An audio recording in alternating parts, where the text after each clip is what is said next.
Hey everybody, welcome to Maker Logic. I'm Tom Darling, and today we're going to build a vanity cabinet for my uncle and aunt's small bathroom.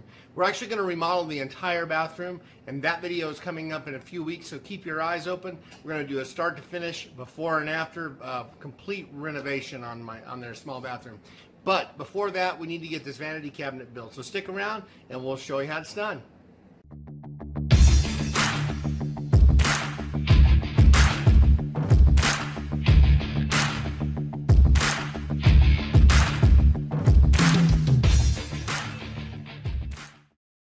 So we start the project by ripping down our 3/4 inch maple plywood.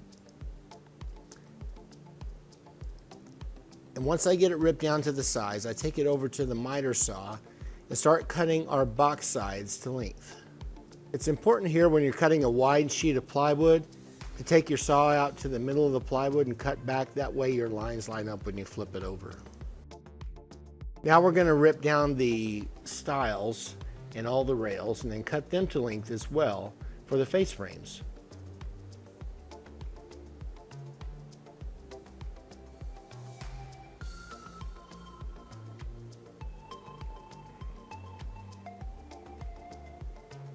Now what I'm doing here is I'm actually going to cut a detail to make some trim molding for the face of the cabinet. We're just running the blade about 1/4 inch or 1/2 inch into the face of the cabinet on each side to get a nice traditional look.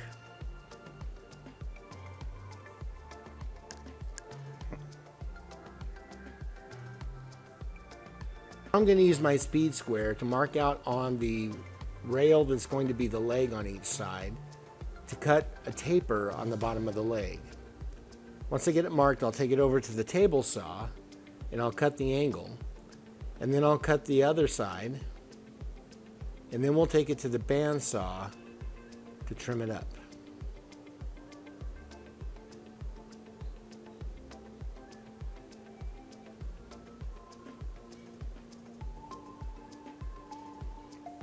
Now it's time for pocket holes.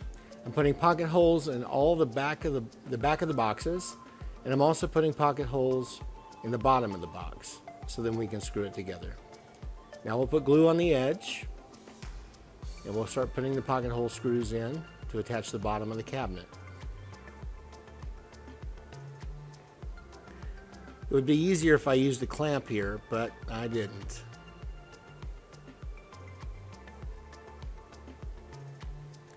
Now we'll put the back on. We'll make sure it fits. Once we make sure it fits, we'll put glue on the bottom edge and the sides. And then we'll pop it in place. And then we'll put a pin nail in to hold it, and then put all of our pocket hole screws in. Now this is 3/4 inch plywood, so I'm using 1 1/4 inch screws. Now we'll put some screws to hold the back in on the bottom. And now our box is done. Now it's time for more pocket holes and all of the stiles and rails to put the face frame together. This is by far the most tedious part of the job, but without pocket holes it would be a whole lot more difficult. And I love this tool. Now we'll lay out the face frame just to make sure that all the pieces are cut to the right length. And that's what it's going to look like when we put it together. Now I start screwing together all of the face frames. I'll put my clamp on there to make sure that the top and bottom rails and the side rails all line up where they need to be.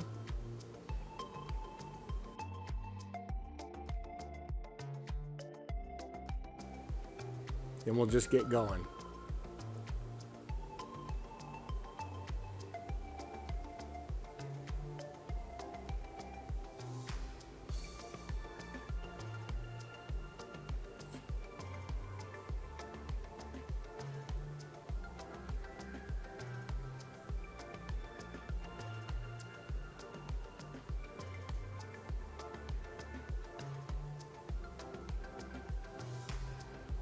The clamp from Craig really helps.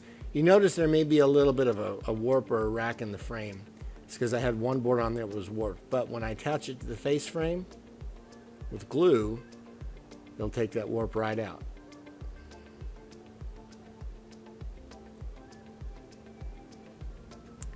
And what we're going to do is we're going to attach it with brad nails here all the way around, and we'll basically fill those later and sand them down. The cabinet's going to get paint, so all those holes are going to be filled and you won't even see them.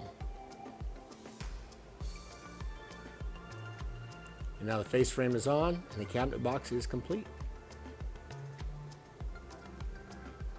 Now I'm putting on that trim piece that I designed earlier. I'm going to glue it, going to shoot it in. Provides a nice little traditional look. Now we're cutting down the drawer boxes. I'm using 3/4 inch maple plywood, cutting them all to length to make all the drawer boxes. And we need to put a dado in the bottom of all the drawers so they can receive the drawer bottom. Now we'll set the dado at 1/4 inch and we'll run every piece through there at the same place so that when we put them together they can receive the drawer bottom. Lots of repetition here.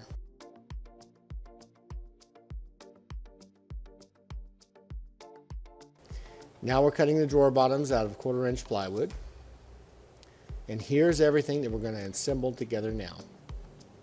So I lay it out just to make sure everything fits and do a dry fit, just to make sure that all my pieces are going to fit normally. And now we can start putting glue on the edges and start putting the drawer boxes together. This is for the small top drawers.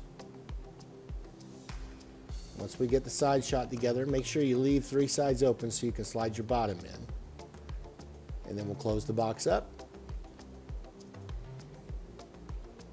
And then box 1 is done.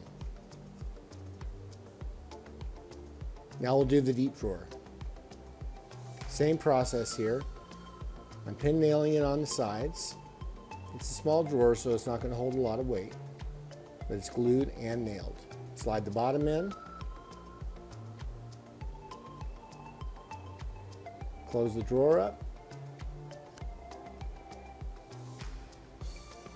And we got the big drawers. Now we're cutting panels for the doors. We're making a shaker style door here and shaker style drawer fronts for the entire cabinet. So once I get them all cut to length, we'll go back to the table.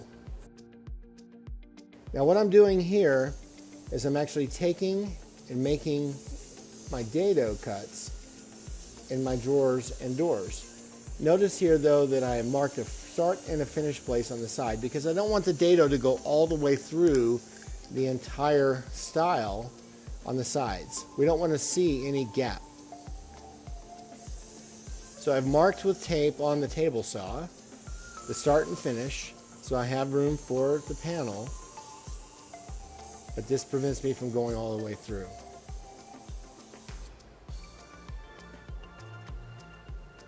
Now you'll never know that there's a slot there. So we'll finish that for all the stiles and then back to the pocket hole jig. Seems there's never enough holes.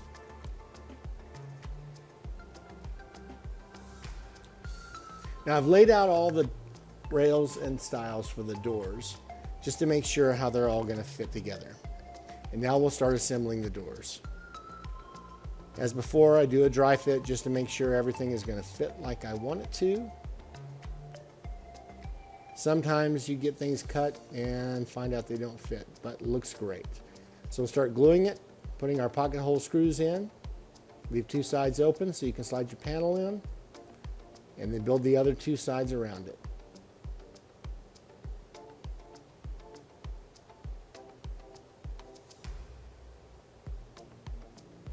And with the last 2 screws in, there's 1 door.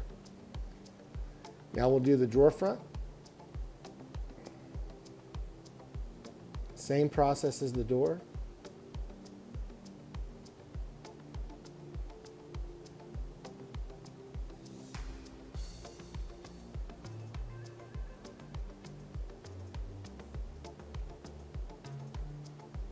And then we'll do the false front for the sink drawer.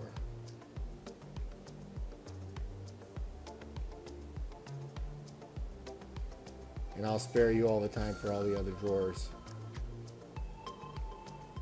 lots of repetition. And there it is. Now we've got to paint it. I set up a makeshift paint booth in my garage, and voila, it's painted. We used a really nice gray. Now I'm going to use my Craig drawer guide jig to set my full extension runners into the drawer box. Once I get them screwed in and tacked down, I'll put my drawer extender on the back to attach to the back of the cabinet that doesn't have a side rail. And then we'll flip them around and put the drawer box in and set the drawer box. This is a really cool jig. Highly recommend it. There's lots of ways to put in a full extension glides, but I like this way. And there we go. Now only 4 more drawers to do, and we'll get the drawers done. And here's all the drawers installed. All we need to do now is put the doors on and the drawer fronts on, and we're almost done. Now I'm using my Craig hinge jig, a really handy jig here. You just line it up on the door where you want the hinge to go. It also has a nice little place where you can set your pilot holes for your screws for the hinges as well on the same jig. And now we'll put in our hinges. We're using Amazon's soft close hinges. They're real affordable. The link will be in the description. And we'll put those in, and then we can go over and put the doors on the cabinet. Now I've measured where I want the doors and drawers to be located, so I'll go ahead and get the hinges screwed into the face frame on the top and the bottom. And once we get these doors in, everything else is going to go off the doors. Look at that soft close hinge.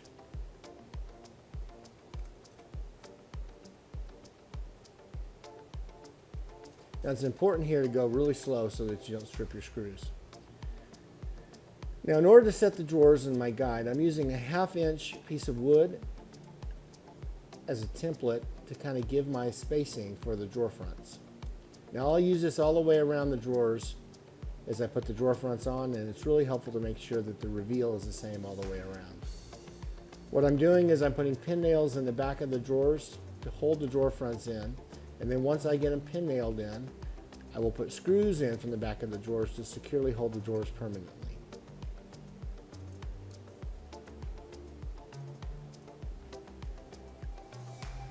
And then we'll just knock them out one drawer at a time.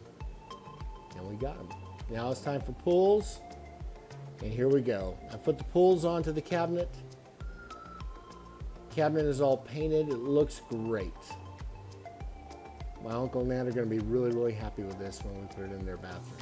And you can see how the tapers on the legs down there provide a really nice reveal on the bottom of the cabinet. Just test the drawers to make sure they all open and close nicely. We've got polyurethane on all the drawer boxes so they're nice and clean. And once again, I love those soft close hinges.